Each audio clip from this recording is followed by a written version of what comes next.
Hello students, मी धनश्री आज तुमचं सगळ्यांचं आज विद्यालयामध्ये खूप खूप स्वागत करत आहे. तर आजचा आपला विषय आहे संगणक आणि आपल्या चॅप्टरचं नाव आहे मायक्रोसॉफ्ट पॉवर पॉइंट. तर ऑलरेडी आपण पाहिलेलं आहे मायक्रोसॉफ्ट पॉवर पॉइंटचे काय काय उपयोग असतात. तसेच आपण पाहिलं होम टॅब, तिथे आपल्याला काय काय ऑप्शन्स मिळतात. ओके, तसेच आज आपण थोडंसं इन्सर्ट टॅब बद्दल पाहणार आहोत. ऍक्च्युली प्रत्येक टॅबमध्ये आपल्याला वेगवेगळे ऑप्शन्स मिळतात, ज्याने आपण आपलं प्रेझेंटेशन जे आहे ते खूपच चांगल्या पद्धतीने करू शकतो. तर आज आपण पाहणार आहोत इन्सर्ट टॅब आणि त्यातले वेगवेगळे ऑप्शन्स. चला तर सुरू करूया. हे करताना open power point. Sure. Which PowerPoint do you want to open?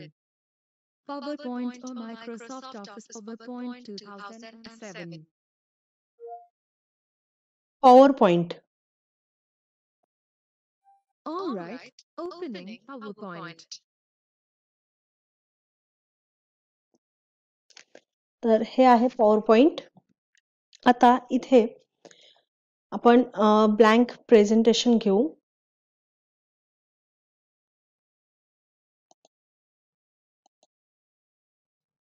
Insert.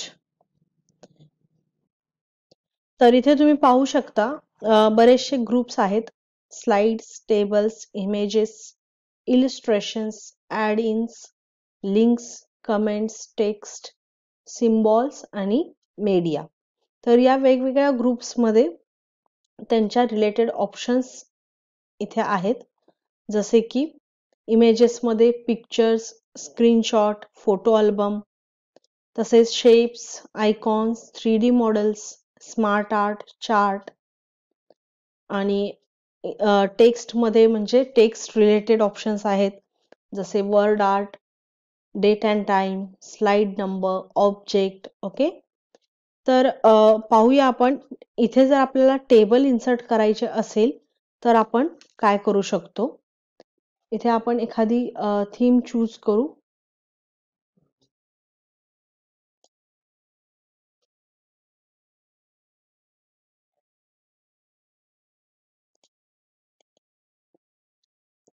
Okay, तर इथे आपण नाव इन्सर्ट करू.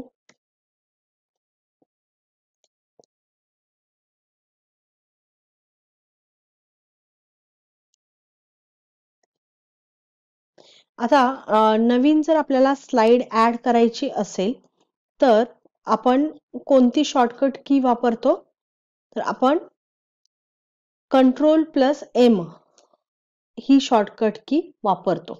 ओके, तर आपण इथे आता टेबल इन्सर्ट करू शकतो. तर टेबल इन्सर्ट करण्यासाठी आपल्याला बरेचसे ऑप्शन्स मिळतात. जसे इथे क्लिक जर केलं तर इथून सुद्धा डायरेक्ट आपण टेबल इन्सर्ट करू शकतो, किंवा इन्सर्ट टॅब मध्ये टेबल आणि जसे आपण मायक्रोसॉफ्ट वर्ड मध्ये पाहिलेले तसे आपण इथे सुद्धा टेबल 3 पद्धतीने करू शकतो. जस्ट सिलेक्ट करून किंवा इन्सर्ट टेबल आणि पर्टिक्युलर कॉलम्स आणि रोज आपण मेन्शन करून टेबल इन्सर्ट करू शकतो, किंवा ड्रॉ टेबल म्हणजे आपण टेबल ड्रॉ सुद्धा करू शकतो. ओके, तर अशा पद्धतीने आपण टेबल इन्सर्ट करून पाहू. ओके, तर इथे तुम्हाला टेबलचे जसे आपण टेबल ज्यावेळी सिलेक्ट करतो इथे एक नवीन टॅब आपल्याला पाहायला मिळते, डिझाइन टॅब. आणि टेबलमध्ये इथे कॉलम्स आहेत. याची डिझाइन चेंज करायची असेल तर आपण डिझाइन चेंज करू शकतो. इथे आपल्याला बरेचशा डिझाइन मिळतात.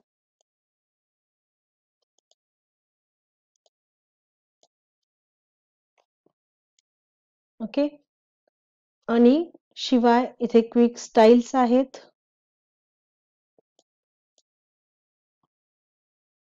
आता इन्सर्ट मध्ये पिक्चर तर दिस डिव्हाइस, मी आणि एक नवीन स्लाइड घेते.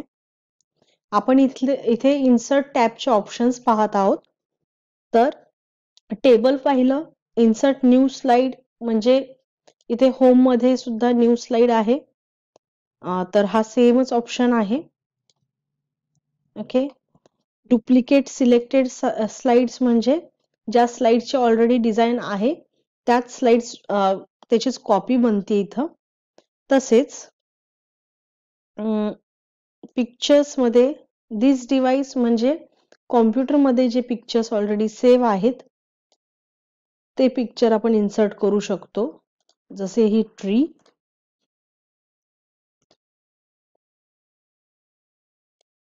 Okay.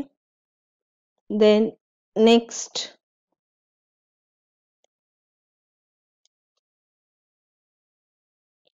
Picture from online insert करू शकतो. ऑनलाईन पिक्चर्स म्हणजे आपण नेटवरून डायरेक्ट पिक्चर्स इन्सर्ट करू शकतो.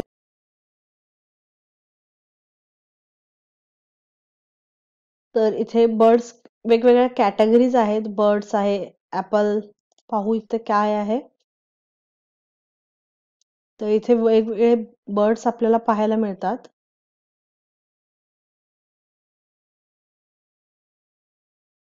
ओके.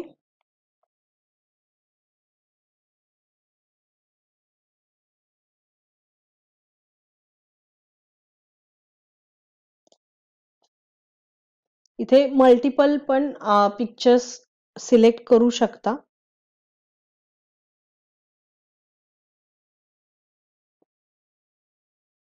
आपण फीडबॅक इथे सबमिट करू शकतो की आपल्याला पिक्चर्स आवडले का नाही आवडले. आपण आपल्या सजेशन्स देऊ शकतो. हे जे पिक्चर्स आहेत ते बिंग सर्च इंजिन कडून आपल्याला मिळतात. तसेच आता मी दोन इन्सर्ट करणार आहे. सो दोन पिक्चर मी सिलेक्ट केले आणि इन्सर्ट.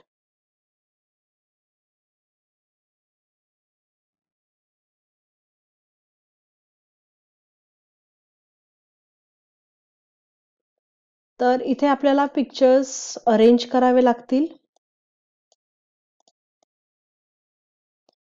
तर ज्यावेळी आपण कोलाज बनवतो, जसे कोलाज बनवण्यासाठी बरेचसे पिक्चर्स असतात, त्याला आपण एकावरती एक अरेंज करतो.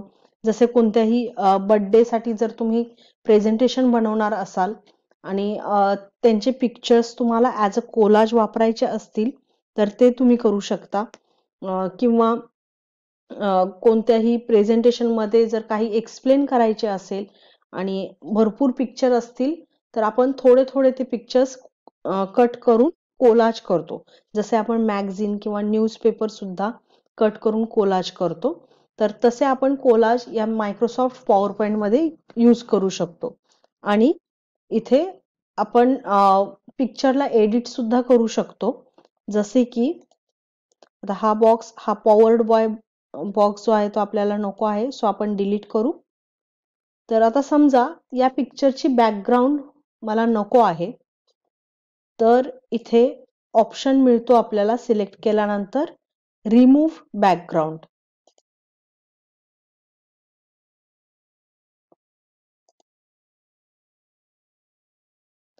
तर इथे जे पर्पल म्हणजे जांभळ्या कलरचा जो कलर डार्क जो झालाय तिथून आपल्याला ते म्हणजे बॅकग्राऊंड आपण रिमूव्ह करू शकतो. ती बॅकग्राऊंड म्हणजे जे डार्क झालंय ऑलरेडी जो एरिया आपला ऑलरेडी कलर्ड आहे तो आपण डिलीट करू शकतो. आता समजा आपल्याला एरिया हा मार्क एरिया ठेवायचा आणि दुसरा डिलीट करायचा आहे, ते पण आपण करू शकतो. आणि mark areas to remove. Okay. So आता आपण आणि हा जो ग्रीन आहे तो पण मार्क करूया.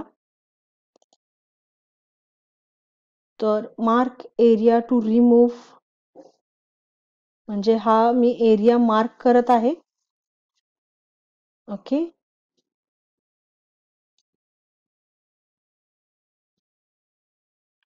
तसेच आता हा जो बर्ड आहे याचं हे नेक पासून आपल्याला हा पोर्शन डिलीट करायचा नाही. तर याच्यासाठी आपण हा एरिया मार्क करायचा, जेणेकरून तो एरिया राहून जाईल. सो मी मार्क करते.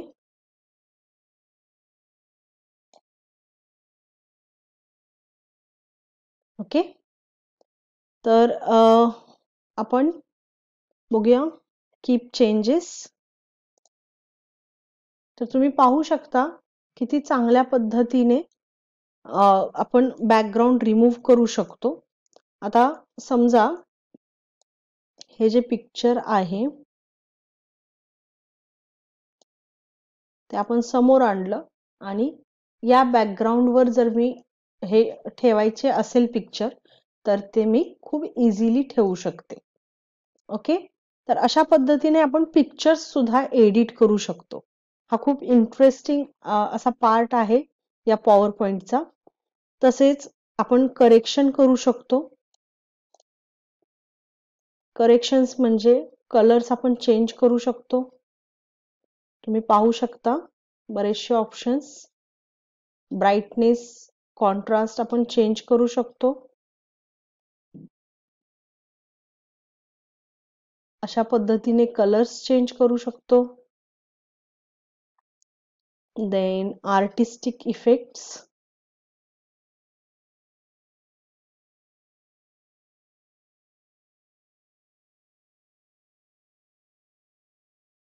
ओके.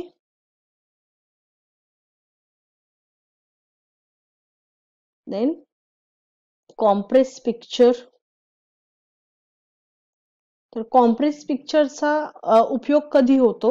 ज्यावेळी आपल्याला पिक्चर कोणाला तरी सेंड करायचं असेल, समजा ईमेल वरती किंवा व्हॉट्सॲप वरती, तर त्यावेळी आपल्याला कॉम्प्रेस करावी लागते साईज, जेणेकरून आपलं म्हणजे कॉम्प्रेस साईज म्हणजे जेवढं हाय रिझोल्युशनचं पिक्चर असतं तेवढं त्याची साईज जास्त असते. तर ती साईज आपल्याला कमी करायची असते. ओके. जेणेकरून आपण खूप इझिली ते पिक्चर आपण चेंज कुणालाही पाठवू शकतो. Change picture from a file from online sources. Same picture change करू शकतो. ते पिक्चर आपण चेंज करून दुसरं कोणतंही पिक्चर आपण देऊ शकतो. तर आता तुम्ही पाहाल ते पिक्चर ऑटोमॅटिकली डिलीट झालं आणि आपण हे पिक्चर रिप्लेस केलं. ओके. तर अशा पद्धतीने पिक्चर्स साठी बरेचसे ऑप्शन्स आहेत. बॉर्डर देण्याचं ऑप्शन आहे. वेगवेगळ्या बॉर्डर्स आहेत इथे. देन रिसेट पिक्चर म्हणजे आपण जे चेंजेस केलेले आहेत ते चेंजेस आपण बॅक करू शकतो. देन पिक्चर बॉर्डर, इथून सुद्धा आपण वेगवेगळी बॉर्डर देऊ शकतो. कलर चेंज करू शकतो. पिक्चरला इफेक्ट देऊ शकतो.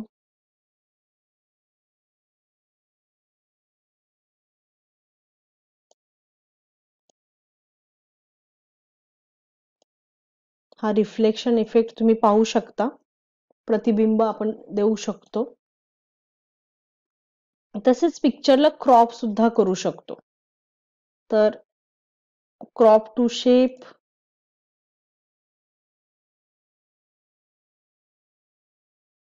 तर असे मी हार्ट शेप मध्ये याला क्रॉप केले. ओके. याची हाईट विड्थ आपण चेंज करू शकतो.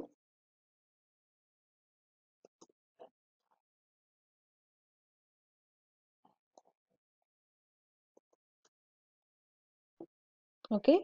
किंवा हाईट आणि विड्थ चेंज करण्यासाठी आपण ड्रॅग करून सुद्धा चेंज करू शकतो.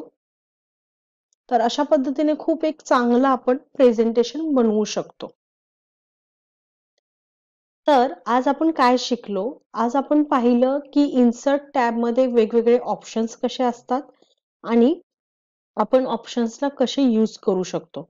तसेच आपण पाहिले पिक्चरचा जो बॅकग्राऊंड आहे तो आपण कसा चेंज करायचा. ओके. तर अशा प्रकारे आपण पिक्चर्स एडिट करू शकतो. So keep practising. Have a nice day. Thank you all.